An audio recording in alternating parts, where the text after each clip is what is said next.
สบายดีทุกท่านสำหรับวิดีโอนี้มันจะมาแชร์เรื่องการเฮ็ดธุรกิจอสังหาหรือว่าการจัดสรรที่ดินขายอยู่สปป.ลาวก็คืออยู่ในนครหลวงเวียงจันทน์นี่แหละเอามาเบิ่งกันว่ามันสิเป็นแบบใดเนาะมาเบิ่งเดี๋ยวเราจะอธิบายในวิดีโอให้ฟังสำหรับโครงการนี้เรากำลังบุกเบิกอยู่กำลังถมอยู่ใกล้สถานที่สำคัญเลยตัวนี้อยู่ใกล้ทางคอนกรีตอยู่ตรงกันข้ามกับทางเข้าสถานีรถไฟลาวจีนซึ่งว่าเป็นขนส่งที่สำคัญของลาวเนาะทางด้านหลังนี้เป็นที่ว่านี่เนาะ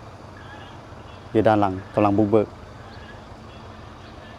เดี๋ยวเราไปเบิ่งนำกันเดี๋ยวเขาจะอธิบายไปในวิดีโอนี้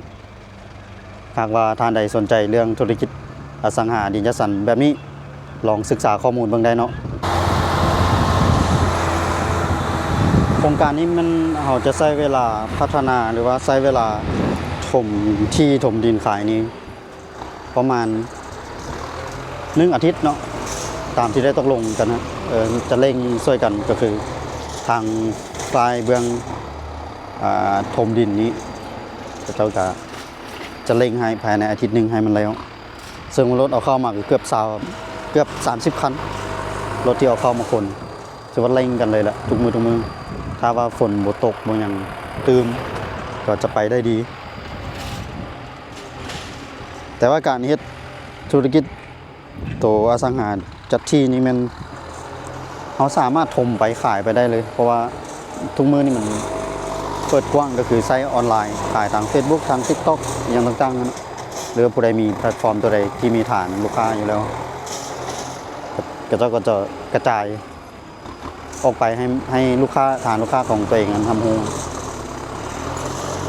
โครงการนี้เฮกตาร์นึงเนาะเฮกตาร์นึงเฮกตาร์ปลายน้อยนึงถ้าจะเร่งขายกันแท้ๆนี่จะใช้เวลาอยู่ประมาณ3 เดือนที่ซ่าสุดแหละเนาะอันนี้ตามประสบการณ์แต่ว่าสำหรับที่ตัวจริงที่เฮ็ดผ่านมานี่ก็1 เฮกตาร์นี่ใช้เวลาเดือนปลาย2 เดือนก็เบิดแล้ว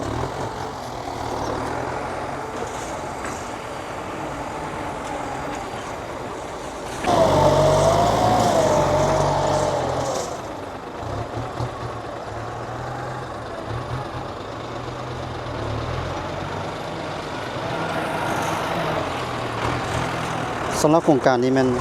มีอยู่ประมาณเฮกตาร์นึงอยู่ใกล้กับสถานีรถไฟลาวจีนเลยตรงนี้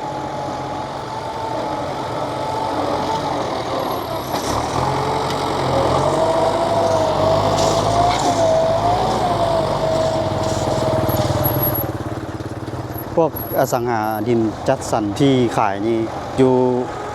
ลาวเฮาถือว่ากำลังเฟื่องฟูกำลังเป็นที่น่าสนใจเป็นตาสนใจสำหรับธุรกิจตัวนี้สำหรับไอ้น้องทางเบื้องไทยหรือว่าทางต่างประเทศเนาะสนใจก็สามารถศึกษาข้อมูลได้เข้ามาเบื้องหาข้อมูลตื่นเกิดก่อนจะเฮ็ดธุรกิจนี้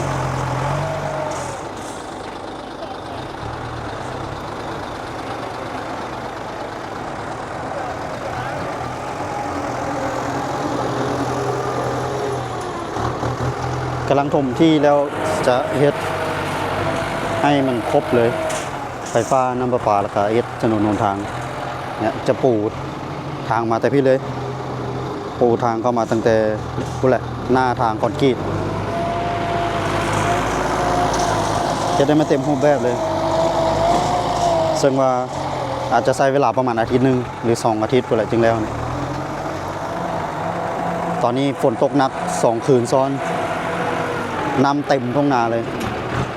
ได้ค่อยถมไปได้เล็กน้อย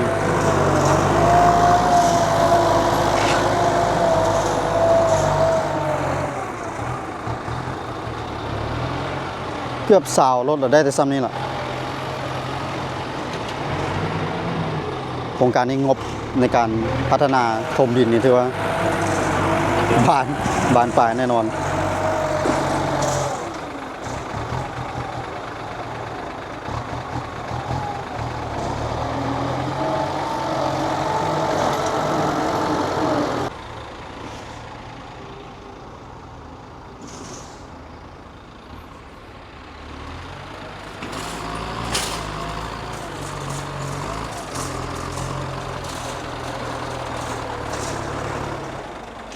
สำหรับโครงการตัวนี้มัน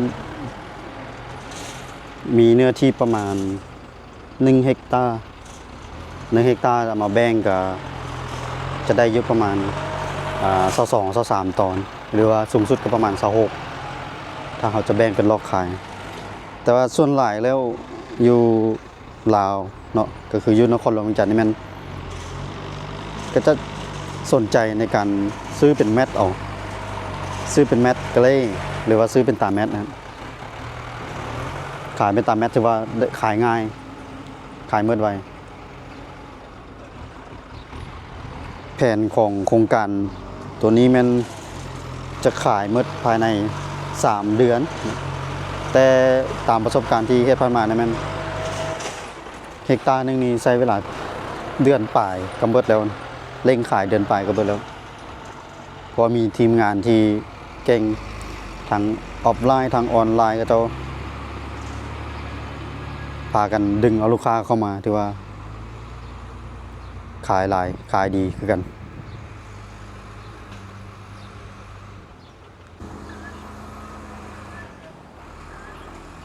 สำหรับปัจจุบันนี้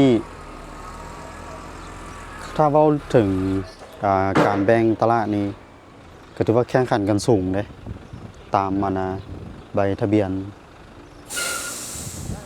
วิสาหกิจเนาะหรือว่าใบทะเบียนการลงทะเบียนวิสาหกิจนี้ปีกายปีนี้ปี2024ปี2025นี่ถือว่า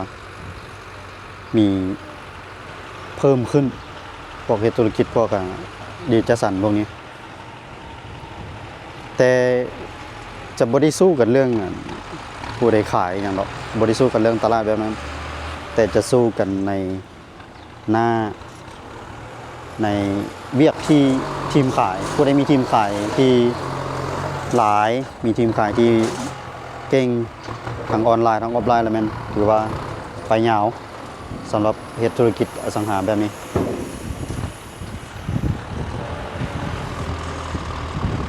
สำหรับโครงการของเฮาตัวนี้นี่แม่นสึกว่าทีมงานเฮาหลายเนาะเร่งยิงโฆษณาอาทิตย์1 2อาทิตย์แบบติดต่อกันนี่ถือว่ามือหนึ่ง2-3 ตอนได้ที่ขายได้มือละ2-3 ไร่นี่ถือว่าดีแล้วนะหรือว่าที่บ่ได้ที่สุดแม่นอาทิตย์หนึง2-3 ไร่ขายได้ก็ถือว่าดีสุดแล้วสำหรับธุรกิจพวกดิจิทัลพวกนี้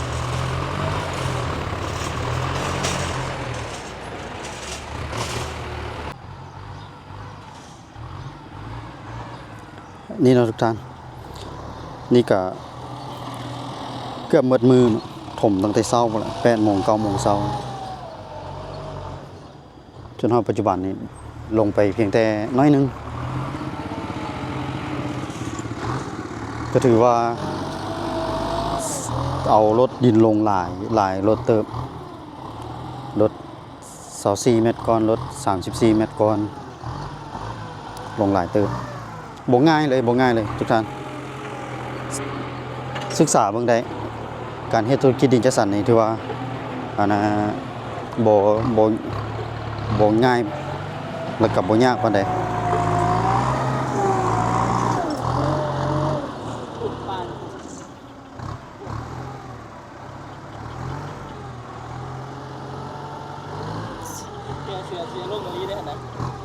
สังเกตเบิ่งการถมถือว่าสูงเติบเลยนะสูงเติบ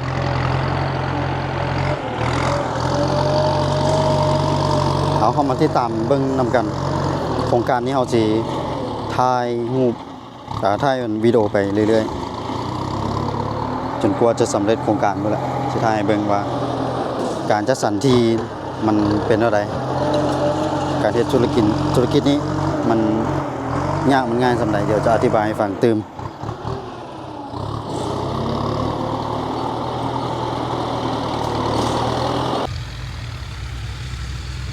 เนาะตัวนี้เป็นมือที่2ที่เราได้จมดินจัดสรรของโครงการตัวนี้นะมือที่2นี่หาก็ได้ซ้ำนี้นะเพราะว่า เป็นดินทุ่งนาถมช่วงยามฝนเลย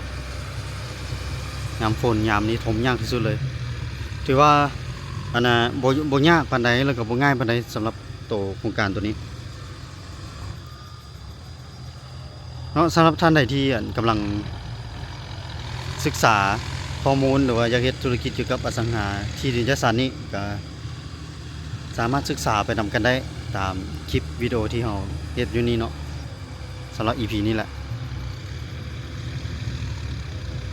ถม2 มือใส่งบไปแล้วเกือบ200ปลายล้านกีบถือว่าถึกอยู่เกือบ300 ล้านพุ่นแหละเนาะคันสิเว้าแล้วก็ประมาณ500,000ปลาย500,000ปลายบาทประมาณนี้ถ้าเทียบเป็นเงินบาทโอ้เราจะถมไปฮอดพุ่นแล้วเนาะตามที่เบื้องต้นคลิปของเรานะมันจะถมไปฮอดพุ่นเดี๋ยวเรามาเบิ่งนำกันว่าหลังจากที่เริ่มต้นและพัฒนาสำเร็จแล้วมันสิไปฮอดไสมันสิเป็นจังไดเนาะเดี๋ยวเรามาเบิ่งนำกันเด้อให้ทุกคนที่ตามไปนำกันตึมถือว่าทำเลดีทำเลทองสำหรับโครงการนี้อยู่อ้อมหอบอยู่ใจกลางเขตชุมชนเลยแหละมีแฟลตมีห้องแถวให้เช่าอีกอยู่นี่ซึ่งว่าตามที่เราคาดไว้เนาะดินนี้มันเหมาะสำหรับการเฮ็ดห้องแถวเฮ็ดแฟลตให้เช่าเนาะเฮ็ดคอนโดหรืออพาร์ตเมนต์ได้หรือแม้แต่จะเฮ็ดสร้างเครื่องได้เลยตัวนี้สำหรับเฮ็ดเฮือนนี่ก็แห้งคักเนาะเฮ็ดเฮือนนี่ถือว่าสุดๆเลยแหละเฮ็ดเฮือนเพราะว่ามันบ่ได้ไกลจากตัวทางใหญ่ทางลักปานใดพี่เนาะแล้วเดี๋ยวเรามาติดตามไปนำกันตัวนี้ชื่อว่าเป็นการถมดินสำหรับมือที่2ของเราเห็นสังเกตเบิ่งก็ได้เนาะตอนนี้ข้าพเจ้ายืนอยู่ตอนนี้ค่อยยืนอยู่เนาะเกือบลิฟต์หัวเด้ เกือบลิฟต์หัวเด้ถ้าปรับแปลงตื้มจักหน่อยนี่ก็ถือว่าโอ้ลิฟต์หัวเด้เนาะเรามาติดตามกันผู้ใดที่กำลังศึกษาข้อมูลเกี่ยวกับการเฮ็ดธุรกิจอสังหานี่ถือว่าคนคลิปนี้ทานจะบ่ผิดหวัง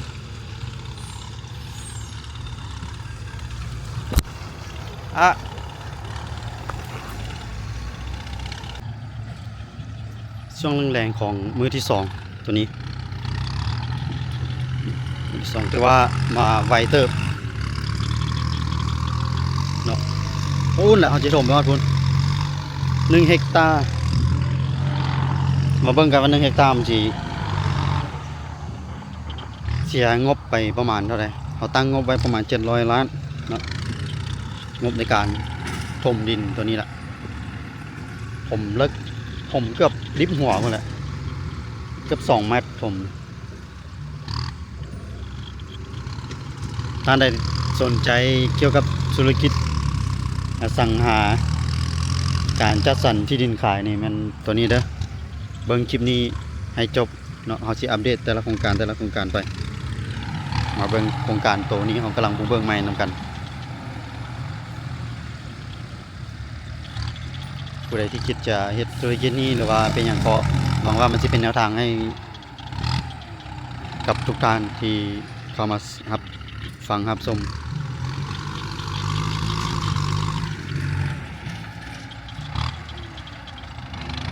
ช่วงยามแรงๆค่อยค่ำนั่นนี่ก็ถือว่าบรรยากาศดีอยู่ได้เนาะ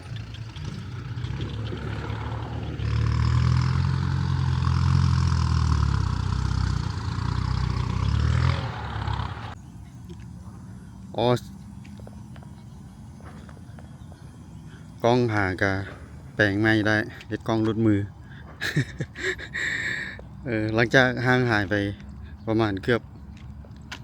2 ทิศบ่นี่เด้อสำเร็จเรียบร้อยแล้วเนาะการพัฒนาแต่มันก็ยังบ่ทันเรียบร้อยข้างแน่เนาะยังจะได้ปรับแปลงดินอีกต่างหากโครงการนี้ถือว่าปูคอนกรีตใส่เลยเนาะสำหรับผู้ใดที่กำลังศึกษาเรื่องการเฮ็ดดินจัดสรรเฮ็ดอสังหาขายดินจัดสรรขายที่เนาะสามารถเบิ่งนำกันได้กดไลค์กดแชร์ให้กันได้ตัวนี้เนาะถือว่านั่นได้โครงการนี้เป็นอาจจะเป็นเขตที่คนต้องการหลายได้แล้วก็เป็นเขตที่ขายง่ายเนาะคันสิเว้าแล้ว พอจะมีดินขายอยู่แถวนี้ถือว่าประสบผลสำเร็จได้ขายไว้ขายเกือบขายไปนำเนาะพัฒนาไปนำเกือบหมดแล้วสำหรับโครงการนี้ ถือว่าประสบผลสำเร็จ เดี๋ยวเอาไปติดตามกันไหมเนาะกับโครงการใหม่กับโครงการตัวอื่นๆเนาะ EP อื่นนะช่วยกันกดไลค์กดแชร์ให้บ่าวกุ้งเนาะนักธุรกิจอสังหาริมทรัพย์นักธุรกิจขายดินจัดสรรอยู่นครหลวงเวียงจันทร์สปปลาว